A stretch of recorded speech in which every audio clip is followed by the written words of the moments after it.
Assalamualaikum warahmatullahi wabarakatuh. Selamat pagi anak-anak. Bagaimana kabar kalian pagi hari ini? Semoga dalam keadaan sehat dan bersemangat mengikuti pembelajaran pagi hari ini. Hari ini kita akan belajar tema 5, pengalamanku, subtema 4. Pengalamanku di tempat wisata, pembelajaran 6. Dan untuk tujuan pembelajaran kita hari ini, yang pertama, siswa mengetahui pengamalan sila ke-5 Pancasila di tempat wisata. Yang kedua, siswa dapat membuat percakapan berisi ungkapan permintaan tolong. Dan yang ketiga, siswa dapat menyelesaikan masalah yang berkaitan dengan panjang benda. Nah, langsung saja kita masuk ke pembahasan materi hari ini. Nah, kita akan belajar sila ke-5 Pancasila. Cici pergi ke Banjarmasin mengunjungi pamannya. Di Tugu Katulistiwa ada kerja bakti merawat taman. Cici pun semangat mengikuti kegiatan tersebut. Semua bekerja sesuai dengan tugas masing-masing. Ada yang mengecat bangku taman, ada pula yang menata letak pot bunga. Ada orang yang memotong rumput, ada juga yang memungut sampah. Bekerja bakti merupakan kegiatan yang baik. Kegiatan tersebut sesuai sila ke-5 Pancasila. Kerja bakti di tempat wisata dapat kita contoh. Kita dapat mengikuti kerja bakti di daerah kita, anak-anak. Kemudian, menentukan perilaku yang sesuai sila ke-5 Pancasila. Mengikuti kerja bakti termasuk pengamalan sila ke-5. Nah, sekarang kita tentukan perilaku yang sesuai dengan sila ke-5. Memberi bantuan korban bencana, benar sesuai sila ke-5.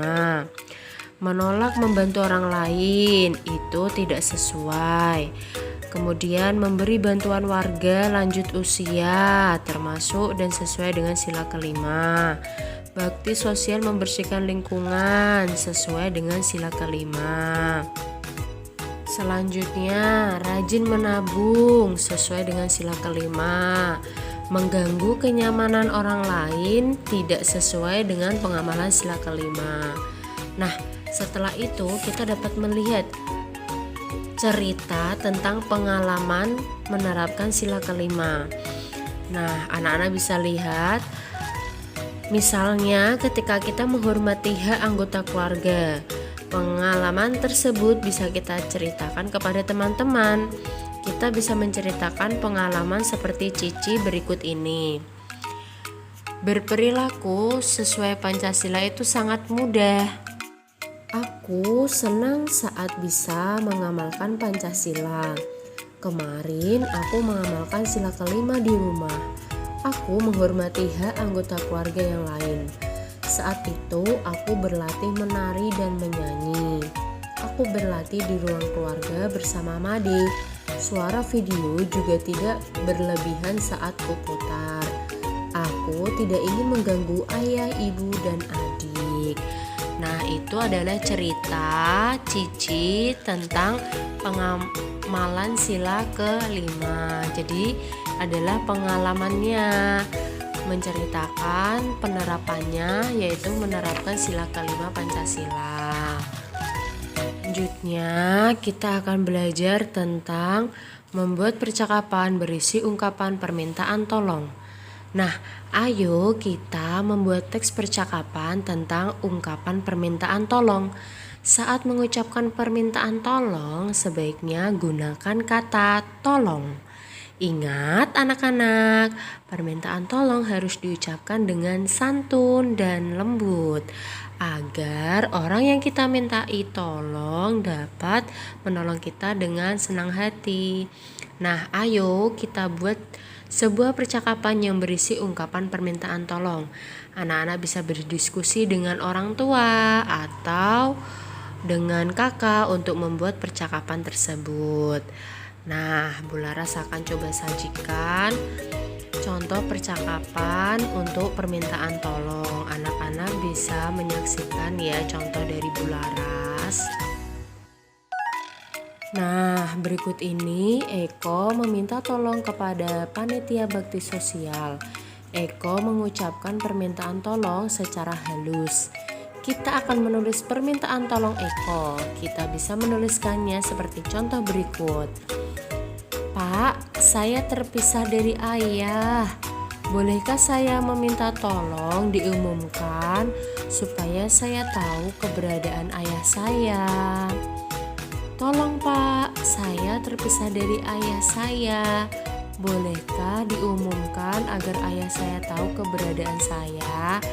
Nah, untuk contoh yang ketiga, maaf Pak, apakah Bapak bisa menolong saya mencari keberadaan ayah saya? Dan contoh ungkapan permintaan tolong yang keempat, tolong Pak, saya sedang mencari ayah saya. Saya terpisah dengan ayah saat sedang berbincang dengan warga. Nah, itu Bu Lara sudah tampilkan 4 contoh ungkapan permintaan tolong yang disampaikan secara halus, santun, dan sopan. Anak-anak bisa membuat contoh percakapan yang berisi ungkapan permintaan tolong.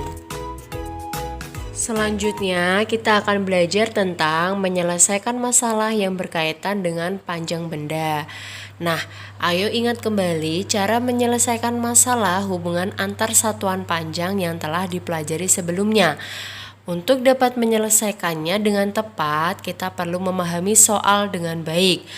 Baru anak-anak pilihlah operasi hitung yang tepat untuk menyelesaikannya. Nah, berikut ini Bu Laras akan membahas kembali tentang menyelesaikan soal cerita tentang satuan baku. Diperhatikan.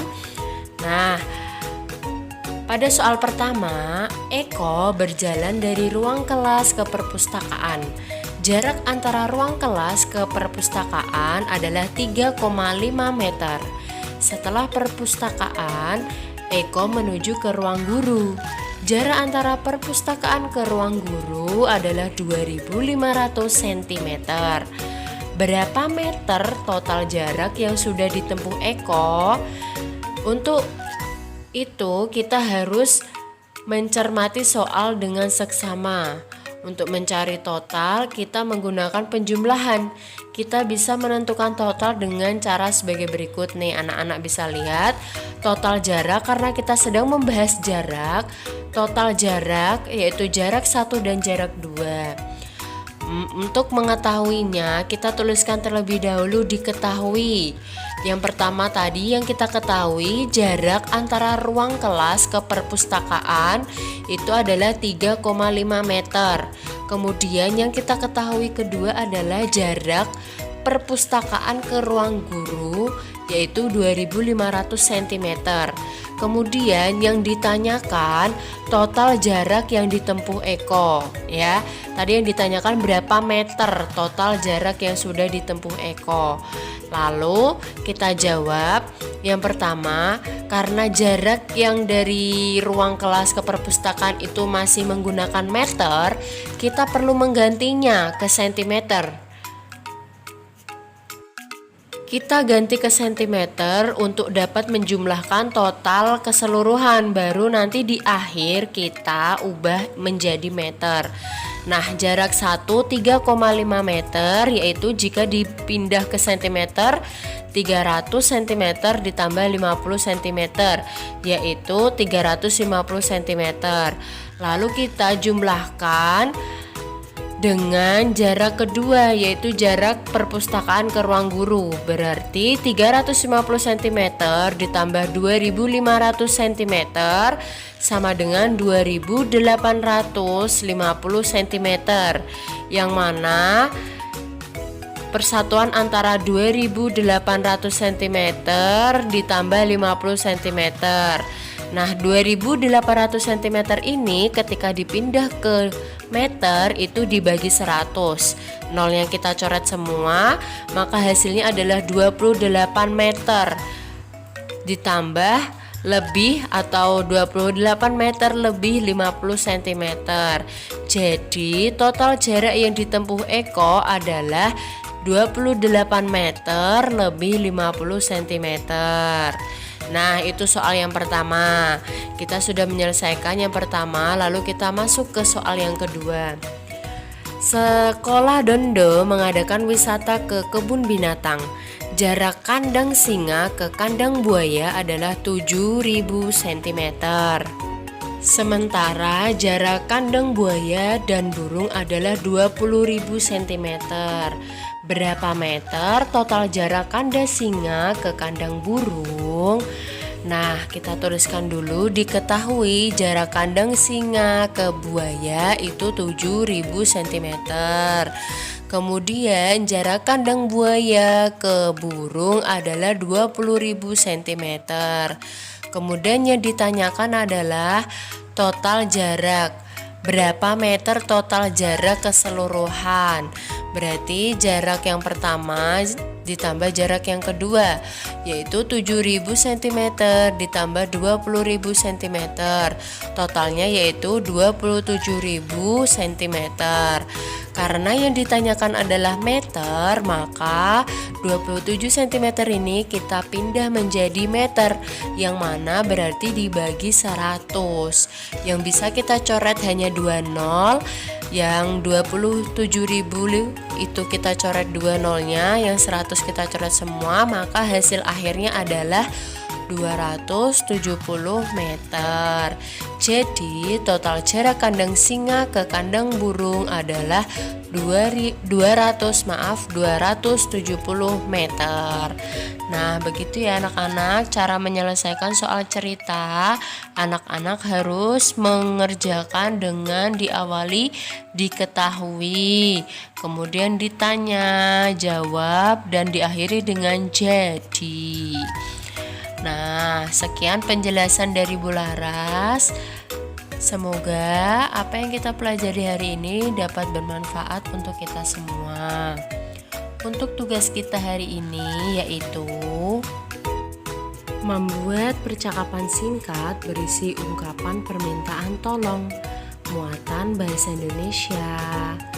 Terima kasih atas perhatiannya. Wassalamualaikum warahmatullahi wabarakatuh.